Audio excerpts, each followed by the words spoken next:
আসসালামু আলাইকুম গাইস। আমরা সারা রাত ডিউটি করে আমরা এখন একটু ঘুরতে বের হয়েছি। তো আমরা এমন একটা জায়গায় আসছি, মানে দেখতে একবারে হুবহু একবারে অ্যামাজন জঙ্গলের মতোই বলতে পারেন। এমন বিশাল বড় একটা পাহাড়, বিশাল বড়। এদিকে চারদিকে, তিন দিকে পাহাড়, একদিকে রাস্তা। এই যে এইদিকে রাস্তা আর বাকি তিন দিকে পাহাড়। এমন একটা জায়গা, সুন্দর একটা জায়গা, দেখার মতো একটা দৃশ্য।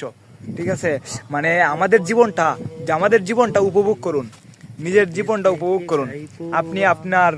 আপনি বই থেকে যা শিক্ষা নিবেন তার চেয়ে আরো বেশি আপনার জীবন থেকে শিক্ষা নিতে পারবেন। এই যে আমাদের মধ্যে দেখবেন কিছু কিছু লোক আছে, তারা আপনাদের মানে আমাদের সাথে এমনভাবে চলাফেরা করবে বন্ধুর মতো, নিজের আপন মানুষের মতো। আবার আর পিছনে পিছনে তারা একবারে শত্রুর চেয়ে আরো বেশি। মানে এসব লোক থেকে আপনারা দূরে থাকবেন।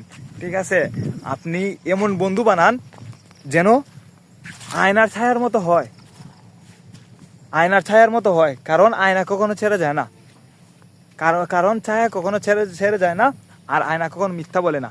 এমন বন্ধু বানান, এসব স্বার্থপর মানুষ থেকে দূরে থাকুন।